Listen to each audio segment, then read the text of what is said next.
sœurs, téléspectateurs de la Glory Class Channel, je suis heureux de vous retrouver une fois de plus aujourd'hui. Le thème que j'ai choisi pour notre exhortation est intitulé « Célibat, mariage et sexualité ». Célibat, mariage et sexualité. Vous pourrez lire dans 1 Corinthiens 7, versets 1 à 40. Nous ne lirons pas aujourd'hui, mais vous pouvez lire. La ville de Corinthe était moralement corrompue. À Corinthe, l'immoralité s'était généralisée et était largement acceptée. Même les chrétiens n'étaient plus choqués, au point que Paul a dû intervenir dans le cas de cet homme qui avait pris la femme de son père. Ailleurs, Paul argumente pour prouver que c'est mal d'avoir des relations avec une prostituée. Il y avait des divisions dans l'Église et donc rien d'étonnant à ce que des couples divorcent. Si un chrétien n'hésite pas à faire comparaître au tribunal un autre chrétien, est-il étonnant que les mariages soient dissous devant les tribunaux? L'épître de Paul a été écrite pour corriger ces dérapages. Il y a encore une idée que font ressortir certains commentateurs, c'est qu'il y aurait eu à Corinthe des responsables qui enseignaient que toute relation sexuelle était impure, y compris dans le mariage. Ce point de vue aurait conduit à certaines exagérations. Voyons déjà d'abord le premier point, la fausse spiritualité. La fausse spiritualité qui conduit à de fausses conceptions. Par exemple, si on parle de l'idée que le sexe n'est pas bon, c'est impur, alors les relations entre mari et femme, ce n'est pas spirituel. Un chrétien spirituel devrait donc rechercher à se défaire des liens du mariage. Petit b, et que penser de ceux qui ont un conjoint non croyant? Paul a écrit au chapitre 6 que l'union d'un chrétien avec une prostituée avait de graves conséquences. Il devient une seule chair avec elle. Alors un chrétien ne pèse-t-il pas à chaque fois qu'il a des relations avec le conjoint non croyant? Je vous donne ici un témoignage. J'ai dû moi-même intervenir une fois dans un cas où l'épouse croyante s'était créée une mauvaise conscience en ce qui concerne ses relations avec son époux non croyant. Un jour, j'ai reçu un appel téléphonique de cet époux qui ne comprenait pas son épouse, qui s'était enfermée et refusait d'ouvrir et même de donner signe de vie. Quand je suis arrivé, j'ai réussi à lui faire comprendre et à lui faire entendre raison devant le non-croyant, pour que celui-ci sache que la Bible n'enseigne pas ce genre de spiritualité. Elle était mariée et devrait assumer son rôle d'épouse. Dans un petit C, c'est ainsi que Paul, dans une grande sagesse, ramène l'équilibre par le moyen de sa lettre. Célibat ou mariage, au choix. Deuxième point que nous allons voir, se marier ou rester célibataire. Là est la question. Je pense qu'il est bon pour l'homme de ne point toucher de femme. Toutefois, pour éviter l'impudicité, que chacun ait sa femme et que chaque femme ait son mari. 1 Corinthiens 7, verset 1. À ceux qui ne sont pas mariés et aux veuves, je dis qu'il leur est bon de rester comme moi, disait Paul. Mais s'ils manquent de continence, qu'ils se marient, car il vaut mieux se marier que de brûler. La meilleure solution au divorce, c'est de ne pas se marier. Ce fut la réaction des disciples aux paroles de Jésus dans Matthieu 19, verset 9. Mais je vous dis que celui qui répudie sa femme, sauf pour infidélité, et qui en épouse une autre, commet l'adultère.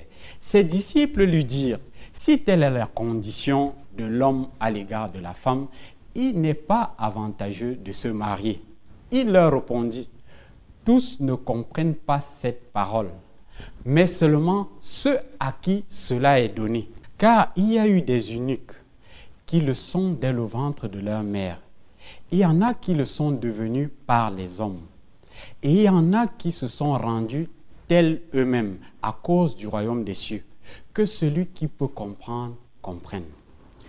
Les Juifs, au jour de Jésus, prenaient le divorce à la légère. Jésus, par son conservatisme, va non seulement choquer les Juifs, mais même les disciples. Voyant qu'il n'était pas si facile que cela de divorcer, les disciples ont cette réaction. Si telle est la condition de l'homme à l'égard de la femme, il n'est pas avantageux de se marier.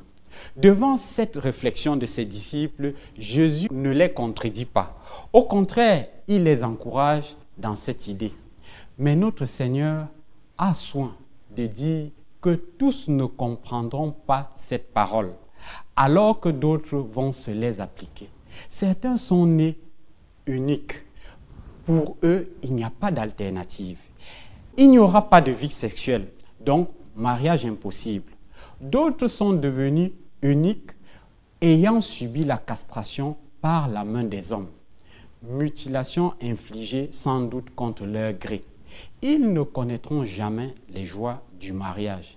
Mais il y a un troisième groupe que Jésus recommande, qui choisira le célibat, non pas pour des raisons purement égoïstes, mais pour le royaume de Dieu. À ceux qui sont capables de choisir cette voie, Jésus ainsi que Paul les encourage.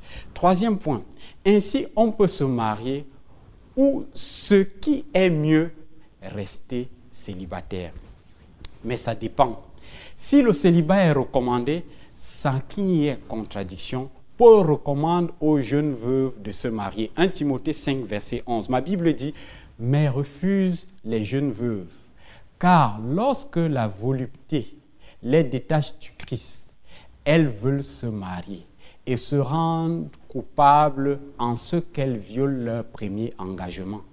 Avec cela, étant oisives, elles apprennent à aller de maison en maison. Et non seulement elles sont oisives, mais encore causeuses et intrigantes, disant ce qu'il ne faut pas dire. Je veux donc que les jeunes se marient, qu'elles aient des enfants, qu'elles dirigent leur maison, qu'elles ne donnent à l'adversaire aucune occasion de médire, car déjà, quelques-unes se sont détournées pour suivre Satan. Au lieu d'encourager les jeunes veuves à rester célibataires, Paul les encourage à se remarier. Pourquoi cette recommandation? Il y avait dans l'Église ce que nous appellerions une allocation aux veuves. La logique de Paul, c'est que si les jeunes veuves sont soutenues régulièrement, plusieurs seront tentés de rester célibataires. Pour recevoir cette assistance de l'Église, les veuves devaient s'engager à rester célibataires. Mais les tiraillements des passions pour l'autre sexe pouvaient un jour survenir et ces jeunes veuves commenceraient à brûler. Un jour, un bel homme passera par là et la jeune veuve sera tentée de se détacher de Christ et de violer son engagement, s'attirant ainsi une condamnation. D'autre part, pleinement assistées par l'Église, certaines jeunes veuves seraient tentées de devenir oisives, causeuses et intrigantes, puisqu'elles auraient pas mal de temps libre. Elles n'ont pas de famille à s'occuper, ni du travail qui leur prendrait leur temps et leur énergie. Alors Paul dit, je veux donc que les jeunes se marient, qu'elles aient des enfants, qu'elles dirigent leur maison. Ainsi, la Bible encourage certains à rester célibataires parce que c'est un bon moyen de servir Dieu sans distraction. Pourtant, la Bible encourage aussi des hommes et des femmes à ne pas rester célibataires, si cela doit les amener à pécher et à s'attirer une condamnation. Si volontairement on laisse de côté la vie sexuelle, qui pourtant est une bonne chose, pour se consacrer aux autres, comme l'a fait notre Seigneur, alors le célibat est mieux. Mais si le célibataire va passer son temps dans des constantes préoccupations avec des désirs inassouvis, le mariage, c'est mieux. Il vaut mieux se marier et avoir une vie intime pure que de tomber dans l'immoralité. C'est avec cette même préoccupation que Paul donne quelques conseils aux gens mariés. Que le mari rende à sa femme ce qu'il lui doit et que la femme agisse de même envers le mari. La femme n'a pas autorité sur son propre corps, mais c'est le mari. Et pareillement, le mari n'a pas autorité sur son propre corps, mais c'est la femme. Ne vous privez point l'un de l'autre si c'est d'un commun accord pour un temps, afin de vaquer à la prière, puis retournez ensemble de peur que Satan ne vous tente par votre incontinence. L'instruction de Paul, c'est que chacun des conjoints doit faire tout ce qui est en son pouvoir pour maintenir leur union dans toute sa fraîcheur. Toujours attirer l'un vers l'autre. Si un des deux partenaires se refuse à l'autre, il peut devenir la cause de la chute de son conjoint. Permettez que je prenne un exemple, une petite illustration. On raconte l'histoire d'un prince et de sa famille qui fut capturé par un roi ennemi. Quand le prince prisonnier fut amené devant le roi ennemi, il lui fut demandé: « Que me donnerez-vous si je vous libère ?» « La moitié de ma fortune, répondit le prince. « Et si je libère vos enfants, tout ce que je possède? Et si je libère votre femme, majesté, pour elle, je me donnerai moi-même, répondit le prince. Le roi fut si touché par le dévouement du prince pour sa famille qu'il les libéra tous. En arrivant chez eux, le prince dit à sa femme: « Ce roi ne t'a-t-il pas semblé généreux ?» Avec un regard plein d'amour pour son mari, elle répondit: « Je ne l'ai pas remarqué. Je ne pouvais détacher mes yeux de celui qui était prêt à donner sa vie pour moi. » Vous lirez peut-être après Éphésiens 5, verset 22, mais on peut lire: « Femmes, soyez soumises à vos maris, comme au Seigneur, car le mari est le chef de la femme, comme Christ est le chef de l'Église, qui est son corps et dont il est le sauveur. Or, de même que l'Église est soumise à Christ, les femmes aussi doivent l'être à leur mari en toutes choses.